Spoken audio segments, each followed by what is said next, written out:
What's going on, everybody? That song ended a little bit shorter than what I thought, but it's okay. Um, Thank you for everybody for joining. Just to introduce myself, if you are new to this program, my name is Eric Velasquez, and I'm interviewing candidates for this upcoming election. It's a special election for Texas House of Representatives for District 118.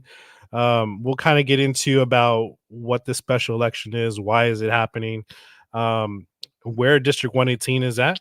But without further ado, let's go ahead and bring in our next guest. Hello, sir. Hey, how you doing? Good, good, good. So go ahead and introduce yourself to everybody and tell everybody who you are and what you're running for. Yes, sir. First of all, thank you for letting me be here. My name is John Luhan, and I'm running for state representative for House District 118. And just for all your viewers out there, this is the only election going on really in the country. And it's going to be here September 28th with early voting starting next Monday from the 20th onward. And then, of course, the election day on the 28th. And I just think it's an important election, and anybody in the 118 district, and if you're not in the 118 district, you can still help out by letting everybody know that we have an important election coming up right now. Yes, definitely. And do you have the dates? Because I thought I had the dates, but I don't know if these are right. I have September 20th to 24th and then election day 28th. Is that right Yes, or wrong? that's correct. So that first date you said was early voting, and then the election day on the 28th. You're right. Awesome. So there you go, guys. It's down at the bottom. Just remember those dates. So John, you have served as a representative previously during a special election, coincidentally, right? So uh, tell us about what are some things that you saw while in office um, that maybe kind of piqued your interest and also just that you would like to continue on if you do win. Well, Eric, that's an interesting story. You're right. I won a special election back in 2015 and for 2016, and then I did not win after that. And really, I hung up my political gloves. Right, I'm not gonna. Didn't want to be in politics anymore. But when this special election came up, it was a surprise, and then of course a lot of people called, and then even at that, I said these are tough. Right, it's tough for family. It's tough for your life. I coach. I help run a football league on the city south side, and I'm a coach for the 7 and 8 year old teams. And I take the trailer every day to practice with the cheerleading equipment and all that. So, and then I run a business. I have a technology company that I run, and I teach Sunday school. I've been doing that for like 20 plus years at our church, and I have a good youth group. So life is hectic and good enough without throwing my name in the hat to run for state rep. But I did, and here I am, and we're off and running. Education's a big deal for me. Foster care is a big deal for me. I have 5 boys, 2 biological boys, and we have 3 adopted boys, and they're doing very, very well. They're all pretty much young. My youngest is 17 years old, and so we're almost done with. And then the next two are brothers, biological brothers that we adopted when they were 14 and 12. They're now 22 and 20, and they're both in college. So I've been blessed. I've got all, and then my 2 older boys live in Costa Rica. They came down just for the election. My second oldest came 2 weeks ago, and my oldest, we picked him up from the airport last night. You talk about a blessed man, Eric. I just told the boys I was running. The next day they called their mom, my wife, and they tell her, Mom, we want to come down and help Dad on his campaign. And they're IT professionals, so they can work kind of from everywhere, but still to disrupt their lives to help me was tremendous blessing. And I just love having them by my side. Yeah, that's the biggest thing that I don't know if a lot of people realize is running for an election. It takes a lot of time away from your family, a lot of time away from you know your normal lives. But at the end of the day, hopefully we all look at this seat as a a bigger step to helping the community.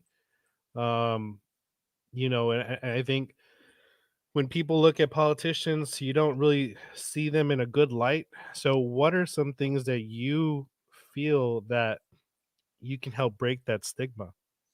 Man, the when I won that first time, there was a few issues that we tackled right. Oh,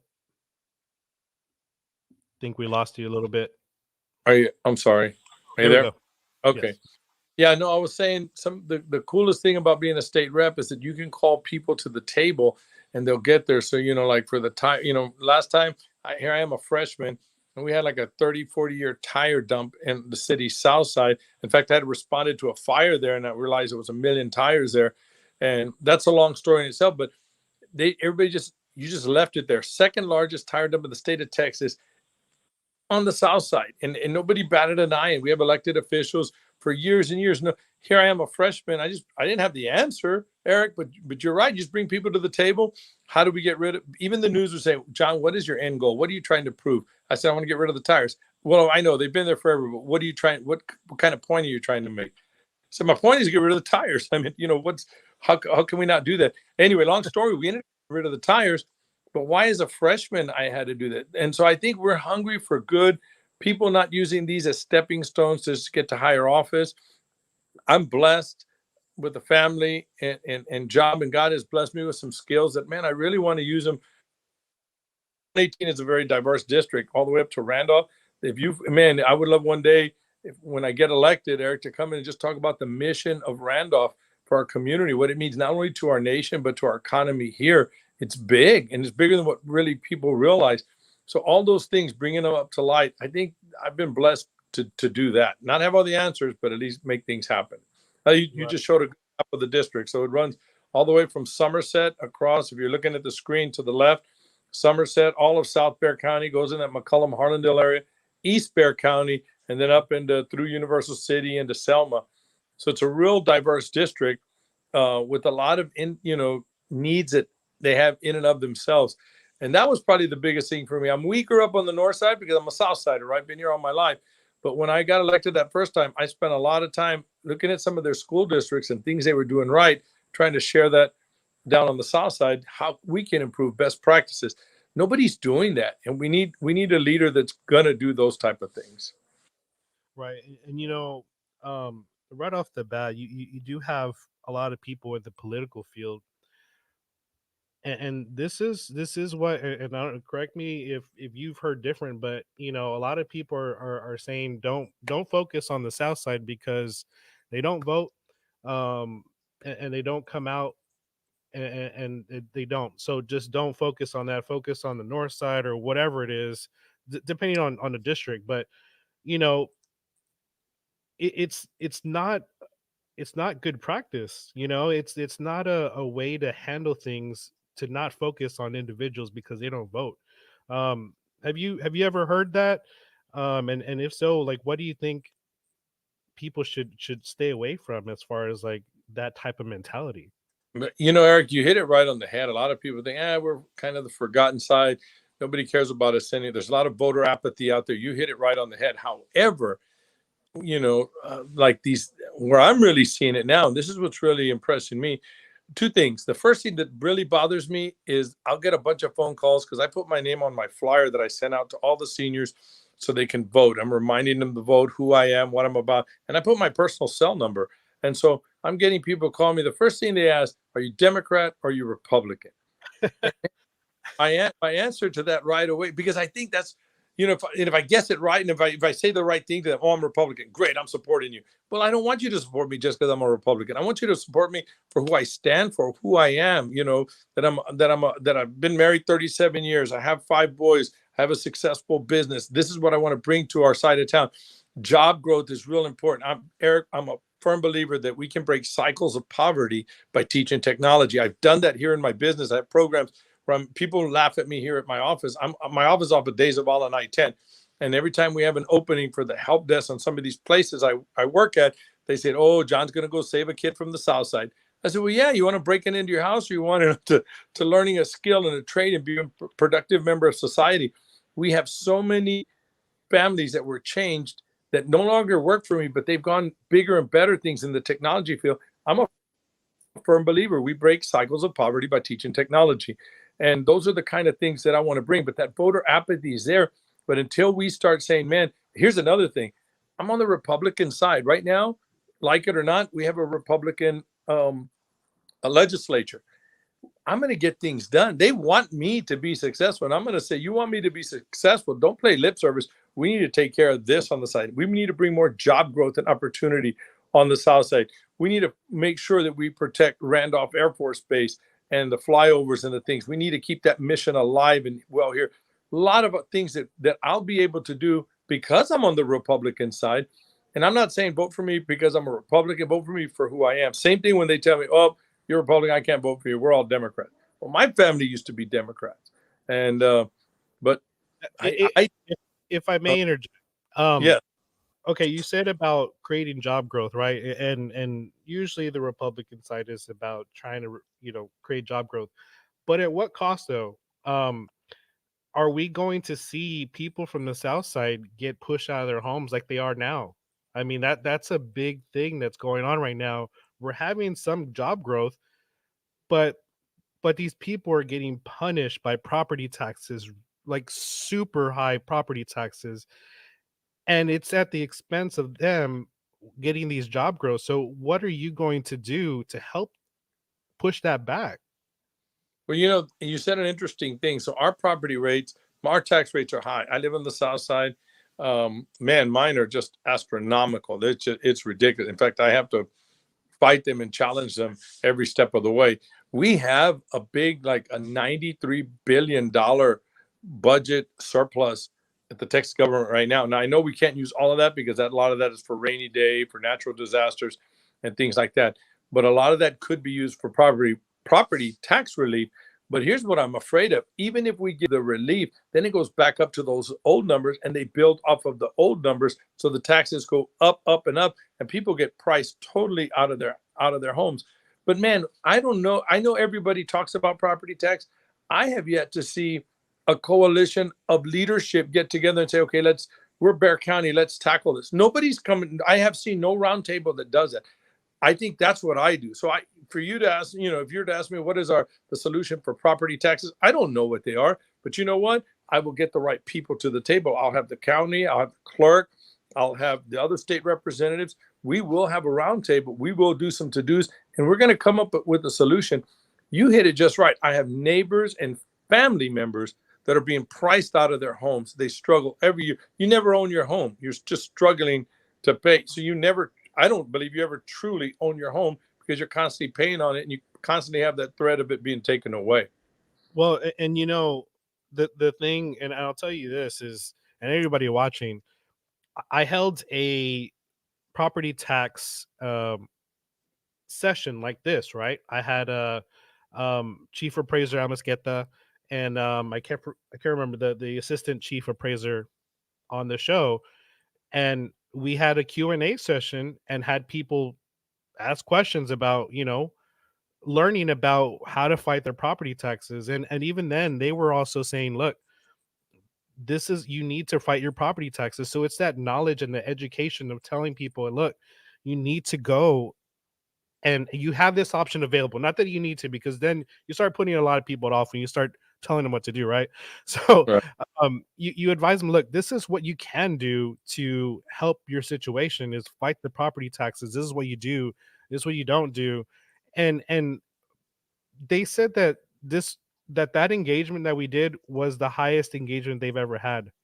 And I'm like, it was Yeah. just, you know what I mean? So the fact that nobody else is doing this, it's shocking to me, because this is here available for them, and nobody's giving that outlet, because for what reason, you know? But Eric, you hit it on the head, man. God bless you. And I don't mean any disrespect. You've got a show here. You're giving information. Why aren't the elected officials having those meetings? Why aren't the elected officials putting these programs together? They've got funding for it. We can make that happen. I hate to beat a dead horse, but I look back at the tire thing. Why didn't elected officials get together and get rid of the tire? Why did it take a freshman, a guy that had never, I was so green, Eric. I was doing mistakes left and right. I said something. I'll tell you something I did out of line, which is funny. Maybe I shouldn't say it to get myself in trouble. But I was on Channel 29 was there and said, John, what do you expect? What do you want? And I said, I want to get rid of the tires. Yeah, but what's your end goal? I said, get rid of the tires. And they said, John, you don't have a plan? And finally, I got upset. I said, yeah, I got a plan. I said, I have a drone that I flew over, and I didn't have a drone. I was kind of lying, but I said I had a drone, and I flew over the northern part in Santerra area because they're not in my district anyway. So even if they got mad, it would be okay. I said I flew a drone over Santerra, and there's some property between two subdivisions in there that I think we should get the tires and move them there until we determine what to do with them. Well, Santerra is a rich area. Nobody's going to move the tires in Santerra, but I told them that was my plan. Side. Yeah. Everybody in the room started laughing. And I said, man, you guys can laugh at that, but you can leave them here on these neighborhoods. And those people at 6 o'clock, Eric, would shut their doors because they were afraid because the mosquitoes were just that bad. It was horrible. And so, but it took having meetings and then putting to dos and then executing on that. Same thing in business, same thing I do here in my company. I've been blessed. We started in 1999 with 3 people. I retired from the fire department 7-8 years ago because we had grown up to 200 employees. Today, my flyer says 400, but they got that number wrong. We're close to 600 employees. But that comes with making things happen. And I think this is just me personally. I always say we need godly men and women in office, but I think I'm going to put another tag on there. We need godly men and women that are business people in office because that's what gets things done, right? We just got too many just politicians. They start when they're young and they stay in that political world. They don't know that real world of really getting things done. And that's what I want to bring to the table. Well, and I mean, to be honest with you, and I don't trust career politicians, because they've been in the game so long, right? And unless, I mean, if they're doing stuff, but I still think, there's a lot of things of, okay, we should have term limits, but either way, we could always debate that one later. But yeah, it's definitely one of those things that people want to see some change. They want to see some type of environment of something different than your regular politician that's saying this and this and this. Like, want to see people get their hands dirty, and doing things that don't even benefit them, right? So it's those things that people want to see, but at what cost is it going to have? Like, my biggest thing is with the advertisement stuff. I just posted recently how much the presidential election, how much money was spent on advertisement. For both for both people, it was over 147 million dollars just for Facebook and Google ad space, just those two entities. So you just Uh, imagine how that money can go into something else more useful, right? Same thing with city elections, or Texas elections. You can use that money for something else. I right. think Greg Abbott has about, what was it, 7 million right now that he's gotten contributed. So it's just so much money that we could have rerouted to something else instead of having to do ad space, instead of having to do all this. I mean, then at some point you're not having fair competition for people who really cared, and it's all about money and agendas and who you got to pay back to get back that money. You know what I mean? Right. uh, so at that point, where do you stand on that standpoint of the whole political ad space and advertisement? No, even me. So, I don't, first of all, the stereotype of being a politician, that's the ugly part, right? So before I could go to a coffee shop with friends and retired firefighters and business people, and we could solve all the world's problems, right? And we could talk as tough as we want. Then all of a sudden you're going to run for office. That's a different story. You got to be careful. And then it does cost money, but some of these costs are just outrageous. The people that I got running my campaign, I got a professional group to hire the campaign. They're kind of expensive. And one of the things that when I talked to some people that had money, and I said, I'm not going to run again because I was in debt for about a whole year. I had to pay off debt from my last campaign. I had a lot of people say, "Oh, we're going to help. We're going to do this," and then I'm telling you, as a candidate, sometimes you're out on an island at nighttime. You just feel so alone, and you feel like, man, the whole world's again. You got to go talk to this group, and this group doesn't like you, and this group loves you, and these group expecting this, and this group promised this but never delivered. And I spent my own money, but it takes a lot of money. So when that group came to me and said, John, it's probably going to take a couple $100,000 to win this race, I'm thinking, a couple of 100,000? What the heck, man? I could invest that in our community and our sports. We're struggling selling water and stuff at I run a football league on the city south side. We're struggling to pay for our uniforms for our kids, for our shirts. I could use some of that there. But you're right. It's just, man, but The I don't, position doesn't I, even pay that much. but There's something wrong when you're having to pay more, as far as ad space or whatever it is, than what the position costs for, and that starts getting a little sketchy for people, right? And then you start wondering, well, what is the end goal for that? If you're trying to do that, and then you start getting desperate if you do go into debt, and that's where it starts blurring that line. And I think people get scared of that, and that is, I feel like that's almost like a cancer. for your viewers out there, the position pays what, $600-$700 a month. It was Yeah. funny when I did win that first time. I said, "Oh yeah, you get 600 and something a month." And I said, "Okay." And they said, "Do you want insurance?" And I had my three boys at that time were still going. I said, "Yeah, I'm gonna put insurance and do this and do this." Okay, so and after everything was done, okay, so now every month you got to pay $28 or something. That's all you have. I said, "What?"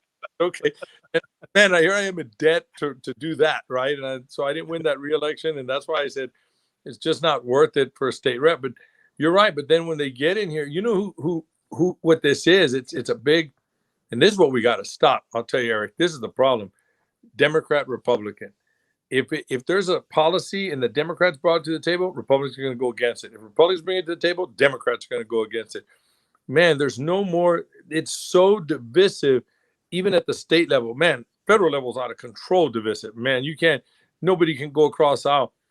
I know, I'm going to tell you right now, and I don't care, I'll say it. I know there's going to be Republicans upset with me when I win because I'm going to do what's right by my district, not by what my party tells me to do, but what my district needs and what the first, give you a quick story, if you don't mind.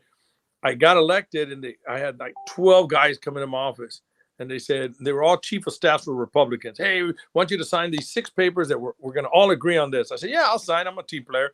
And I signed the first one, the second one, the third one, the fourth one. I looked at, oh, I can't sign that one. And I signed the fifth one. I couldn't sign the sixth one. And then they took it and they're getting ready to leave. And the guy turns around, "Oh, Representative Luhan, you didn't sign this one." I said, "Representative Luhan ain't going to sign that one."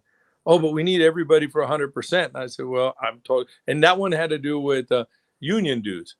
And what they wanted to stop, the Republicans wanted to stop payroll deduction to have unions payroll deducted. I said, "My membership are all unions. I was in a union in the fire department." I said, I can't sign that when it doesn't cost that much. If it costs 1 or 2 cents, let's make a bill to charge the union that much money. But just to say we're not going to have, we have technology that does that. So things like that, I already had got some Republicans upset with me, and the Democrats are upset with me because I'm a Republican. The Republicans are upset with me because, I don't go with the full thing. I said, my district. So we got to stop that. And I don't know, I have the answer for that, Eric. I don't know. How do you stop that divisive play and start having people work more on the good of the community instead of the good of the party? That's what the problem. So so why do you think you're good for this position, then, if you don't know what that answer is? Because that's a big answer. That's a big problem that we need to fix. Um, Well, you know so what? Maybe I start. That's a good question. I because I don't have the answer to stop the divisiveness, but I can be a spear, because I really think, and I don't want to get too much of his business, but Leo Pacheco, our former state rep that was in this position, I think he resigned because he saw the writing on the wall. The Democrats already put up a couple of candidates and said, "We're coming after you in the primary," because he voted with the constituents, and it was a Republican-led deal. So they slammed him on that, and then he got the offer for the school to be a professor, and it's a good position and everything. And he just said, "You know what? I'm going to go ahead and take that," and that's why he got out of the race. But I believe it was because he was going to have a hard battle, even with his own party, because he stepped out. I'm going to do the same thing. There's going to be times when the Republicans are going to be upset with me, the Democrats are going to be upset with me, but I'm doing right by what's the district. And I've always been an influencer. So even in business, things might not always go my way. We might decide to go a different strategy, but I'll convince them to go my way, or they convince me, you know what, it's right to go that way. That's what we need more of, instead of that, man, who brought it to the table? Is it a D or an R? And that's going to determine whether I'm for it or against it. That's stupidity, man. And people are just blatantly doing that. And I'm going to point that out, and I'm going to be one that's going to I want to work more with people and across the island and work together to get things done instead of, you know, whether you agree with it or not, they left Austin to go somewhere else. A lot of things stopped. We needed money funding bad for foster care in Bear County because that's a whole different story. But they gave it out to different They cut up Texas and gave and the ones that had Texas Bear County got it taken away. When it got taken away, that contract from that group, CPS stepped back in, but the law had said the money went with that group, so the funding stopped. And we had a lot of kids suffering in Bear County. Uh, I went down to the Austin to help the foster care folks on my own time, only because foster care is a big deal for me, and all because some people left. Why? Because they're playing the Democrat Republican game and not doing the people's game, and that's what we got to get: serving the people. Before I go on, Hope says same thing on the east side. The taxes are real high and pushing older people out. Correct. Why, if you knew that, why didn't you get a roundtable before now that you're getting questioned? Now you say you will get a roundtable. So do you have a answer to that as far Yeah, as I had a good answer for that one because I am real involved in the community and I do all these things, at my local level there. But man, if on that tire issue, if John Luhan says, "Hey, we're going to get together," nobody listens to John Luhan. John Luhan, well, they listen, but nobody's going to get. I'm not going to get TCEQ out here. I'm not going to get the mosquito guy out here. But when Representative Luhan calls that meeting, that's people come. If I go over there and say, "Oh, I'm worried about taxes and stuff," I can do as much as I can, just like what you did, and you got good response on what you did. I could do it to a degree like that, but I'm not going to bring the right people to the round table. They're not going to mess with me. But State Representative Lujan puts this roundtable together, and we're going to discuss it. People have to show up, or not. I can point them out. I can get media. I have that. That's where the real power in being a state representative is. It's not going to Austin doing those things. It's by being in your community and bringing the topics to the table and bringing the right people to the table. And if they don't, man, you can put media. There's always ways to affect that. But that's probably the biggest thing I learned when I was state rep is the power to bring people together because you're a state rep and you have that title. Man, look yeah, at this. We had a big rally Saturday. People wanted to take pictures with me and everything like that. I crack up. Nobody wanted my picture 4 weeks ago. Now, let me take a picture with you, Mr. And I think it's funny, but it's not because people want to be involved and stuff, and they want. But to me, it's that title that you get. I see the power in it now of making things happen in the community. And in this case, property tax is a big one. But man, I'm in a team with 2 or 3 people and put something together. We have to address it. Everybody's complaining about it. Before I ran for office, I'm one of those that would sit in a coffee and complain with my friends, and we got to get something done and blame all the politicians and everything. Now, if I am a politician, I need to get something done about it. yeah, definitely. Okay, so you said that you're not going to play that party game, right?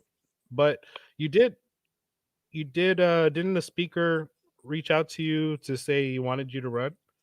Yeah, speaker. In fact, because I was when people were asking me, I told them no. I already hung up my gloves. I'm done with that. And I was on a business trip, and the speaker called and his first. I don't want. I'll go ahead and do my boy said, "Man, don't be telling people that, Dad. You sound dumb."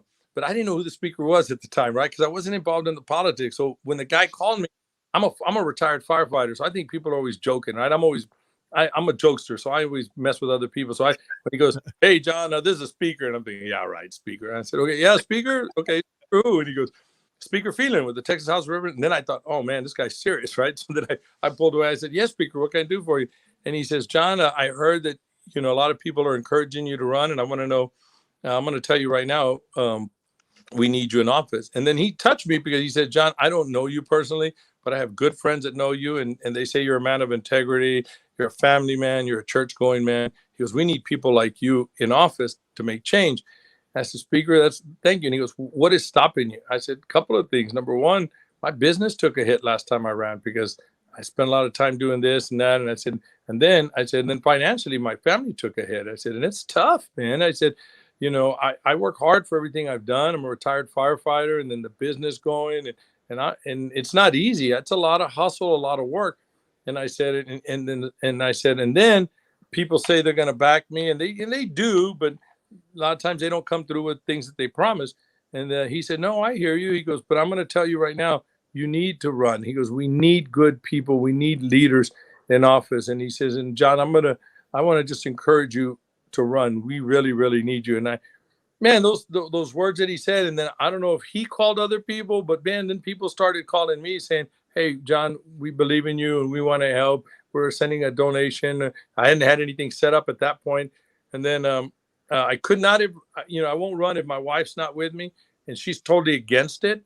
But when we drove I told you we went to Galveston. She was a captive audience in my car. She couldn't escape, so she's sitting right there next to me, hearing every conversation. Pastors calling, politicians calling, businesses calling, friends calling, everybody, "Hey, John, please run, please run." By the time we were coming back from Galveston, she was going, "Maybe you should run, John." She goes, "I didn't really realize it was that big of a deal." I said, "No, it's big." Hey, I'm just going to let you know, Eric, it's Lujan Oh, on I'm sorry.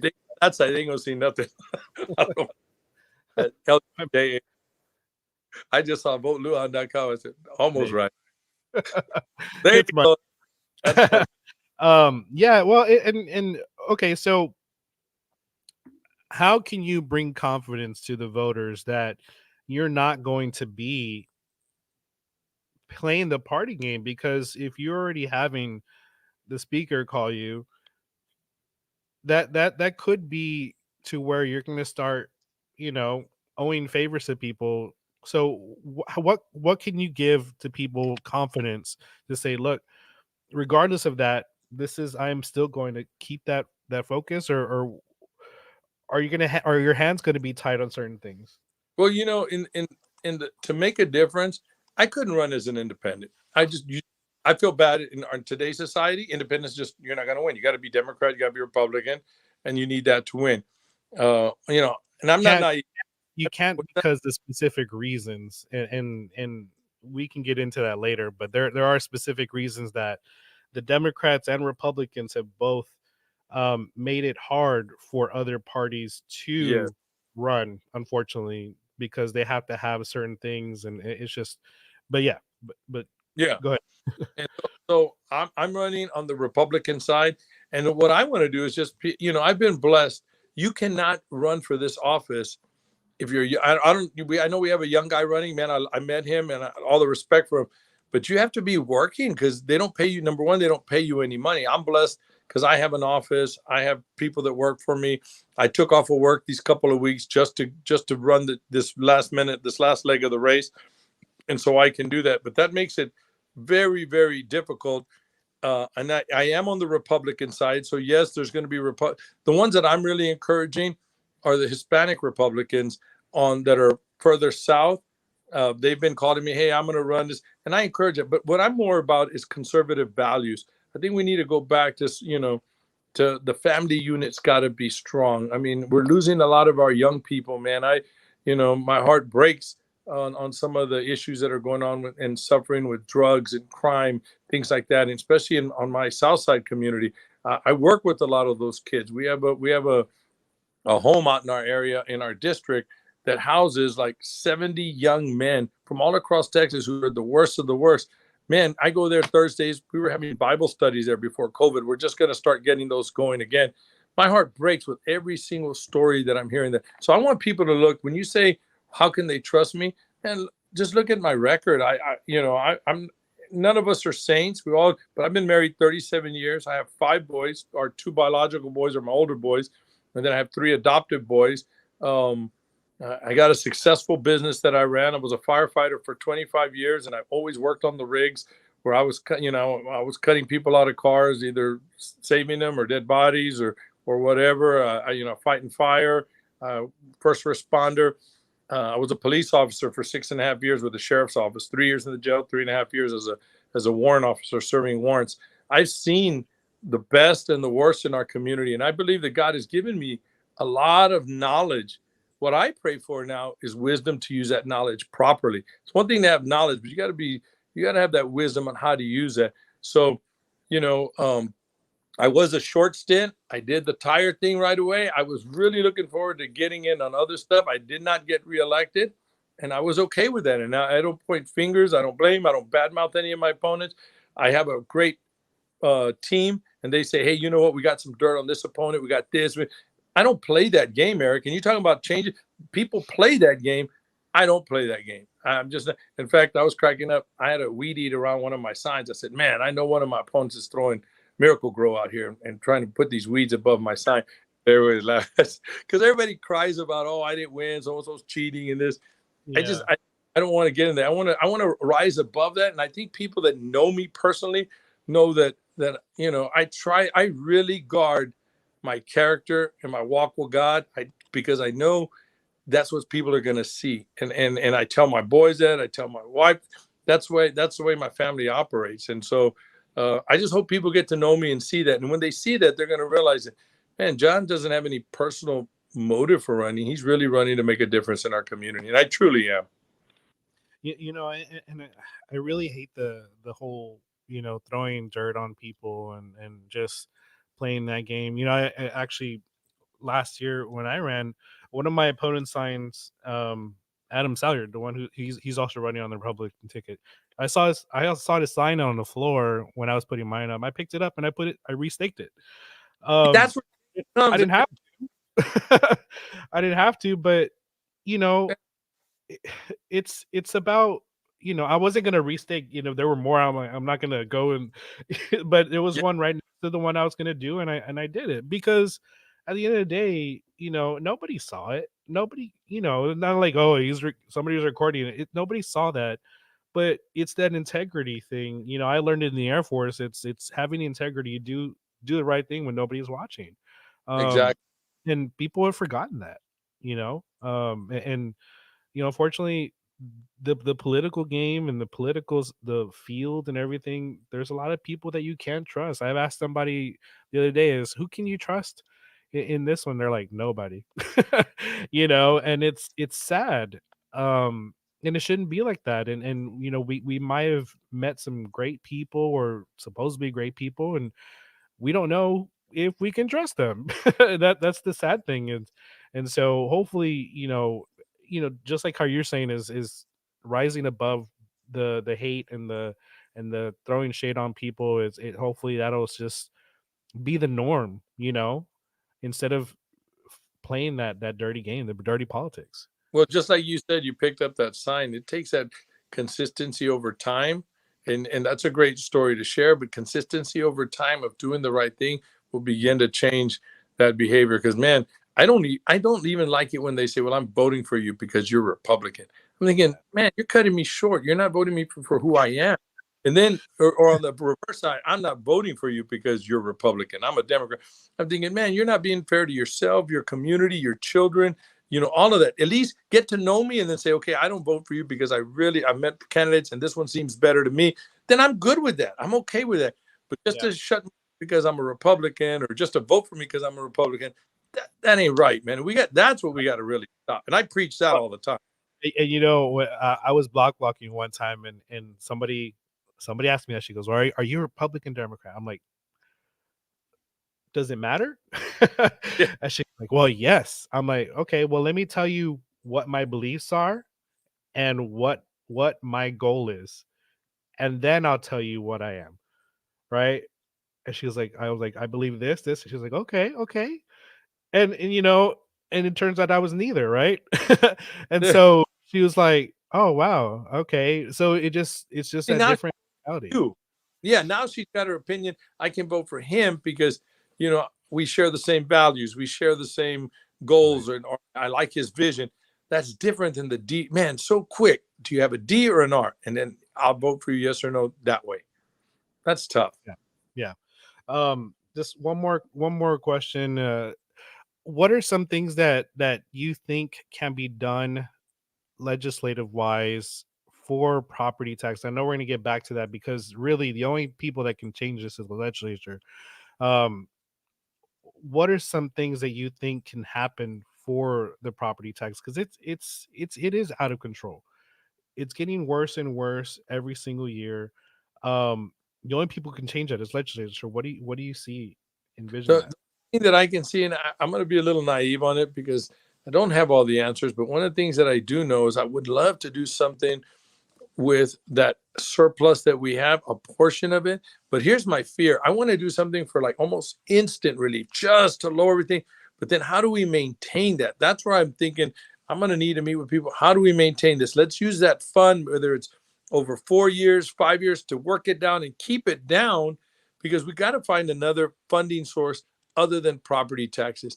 My heart breaks, man, when you got people on fixed income struggling, especially pandemic stuff, and now they're losing their house because and the worst part is when the house is paid off and you can't afford the taxes on it. That's horrible, man. And Yeah. something has to be done about that. And it goes back, that other one kind of hurt me a little bit. Why don't I do something now for property taxes? Why do I have to run for office to do it?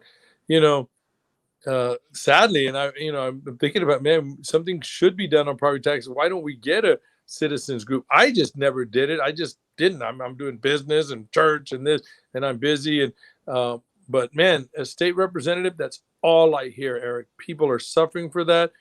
I myself, man, I'm blessed. I have a business up, but my property tax, I fight them. They're killing me, man. My property as expensive as it is, and then with the property taxes, and I live on the south side, and then the development. I'm on 1604. They just widened that road, and Mm. now my property taxes are going through the roof because of that, and Yeah. it's just not right. Something needs to be done. Well, and there's property tax freezes, and there's rewriting of how much percentage, because that's the big thing, is the percentage wise, and even if you have an exemption, like I have an exemption, you still have to pay. It still goes up. Like mine went up about $25,000 in 1 year. I was able to bring it back down to $23,000 difference, but you know, not everybody does that. Right. And the fact that that's happening every year, it's tough, but people don't have time to do that. They don't have time to go fight it. And that's the other thing too. But hopefully we can get something to change there. Um, because if not, we're not going to have a home, especially people on the south side in the district, because there's a lot of places in District 118 um that are either in poverty, um or even below poverty. It's bad. And I'm not saying we need a handout, but they're very largely not recognized. I believe, they're not seen and nobody pays attention to them. Yeah, I when I was state rep the last time, one of the places I went to, they're getting roads now, and they were surprised that I was a freshman state rep, and I went out there. There's a whole subdivision that the pickup truck picks up kids, just a neighbor, takes them to 281 to the bus, because the bus won't go through that neighborhood because they don't have any paved roads. They're all dirt roads, and when it rains, ambulance won't go in there. You have to roll the stretcher blocks away, put that guy having a heart attack or something, or lady or whoever's suffering, and then you have to walk them all the way to the highway because the ambulance won't. It'll get stuck back there. That's not even, and that's in Bear County. That's not even. We're not a third world country, and it's like that. And people would just, and those people were furious, and they were so surprised and excited that I went there. I took pictures. We did this. I went to county court with them, and then they even recognize, oh, state rep, or are you? No, I'm here with the group. I'm here, and then I got to say a few words on their behalf. They plotted it all out. They're actually doing stuff right now after I got elected. I mean, after I didn't win the reelection, but all that stuff kept going, and I'm proud that that's going on now. But you're right. There's a lot of areas of poverty, and if we had a representative that would step up and say, "Hey, I want to get involved," that's when we're going to have to make change. And but we just need good representation. Yeah, definitely. And anybody is watching, please feel free to ask any questions as well, because we are going to wrap it up. But if you have any last minute questions, please drop them in the comment box. If you want to actually jump into and actually ask Mr. Luhan a question directly, you can do that too. Just let me know. But um, send any questions immediately right now before we finish, and then so if you have any questions, he can answer it. He's right here. Um, Hey, so Eric. any Eric, on the meantime, I want to say, man, my first time on here, but what a good thing you're doing, man, for the community and to keep people informed. This is pretty awesome, man. So my hats off to you. I mean, we need good citizens, to be doing this type of stuff. That's awesome, man. Thank you so much. Yeah, and trust me, I'm not doing it for anybody. Like as far as anything else, it's just it's a need that people have to be informed, and honestly, I think having a conversation with candidates like this helps because I was in forums as well, and the forums you only get about 2 5 minutes to speak, and you don't really get a good idea of who the candidate is, except for you know answers that maybe you've already researched or whatever it is, and I think these are a little bit more personable, you Right. know. Yeah. Also have take the time to be able to look, hey, ask these questions, and there are some tough questions, some unsettling, not unsettling, but some questions that um you know we need to be able to ask, and you have luckily have been able to answer, and I thank you. Do you have any other last things that you want to say about your campaign and how people can get a hold of you? Yeah. They can get a hold of me. Go to voteluhan.com and you can learn some other stuff about me. With Um, a with a J, not an H. there. Yeah, voteluhan.com. You can go in there, learn some things. We have a volunteer deal on there. If you volunteer, just say, hey, I want information. I'm calling everybody back. Like I said, my cell number had went out on all the mailers in our district, and a lot of people want to call and talk. And I'm making time. I'm up to date on everybody. I do have about a queue of about 6 more. I'll probably call throughout today and this evening. But it does make it challenging. I do have football practice tonight. I got to go get the water ready, get everything going. Some of the parents now are taking some of that load off me, but I still got to go and coach our kids. Uh, but man, if people just do the research on me, and just know that, man, I've been blessed, and I would love to serve our community, and I'm proud of the 118 district. Very, very proud. Yeah, definitely. It's a and just that way everybody sees it again. There's the District 118. Everything that's surrounded in red is the actual district. So, some people will say it's gerrymandered, but I mean, there's a lot of gerrymandering. But there are, I believe, what was it, 178,000 people, maybe around there. That the last count, I don't know. It could be a lot different with the census, but Yeah, um, they're gonna be doing some redistricting and changing of the maps. I don't know how that's gonna affect us, but yeah, there's gonna be definitely be some changes being made. yeah, definitely. So uh, any last words that you want to say before we finish up? Yeah, the last thing I would say, if if you live in the 118 district, and even if you don't, call your family and friends. This is an important election, and I'm real proud of our district, but I don't want to have low numbers. These special elections like this are usually very, very low turnout. But I want to be proud. I am proud of our district, but I want them to get out there and vote. And even if it's not for me, let's get our numbers up. Let's get out there and vote and be passionate about who you vote for. And if you are supporting me, go to www.voteluhan.com. If you go to that website, there's many different ways to volunteer. We can get signs out. We're all caught up on our signs, but if you want a yard sign, you want to get the word out. If you've got a tea or coffee or group going to meet together, call me. I'll make every attempt to be there. It's better if you give me some options on times. I can pick one that fits in the schedule. But I'm constantly on the go. Since this morning with the breakfast, I met with the firefighters today at 11. That went very well. I think we got some big announcements coming out tomorrow. I'm not supposed to say it right now, Eric, but we got an announcement coming out tomorrow with firefighters. You can kind of guess, but we're excited about that. You And heard yeah, so you heard it here first. it.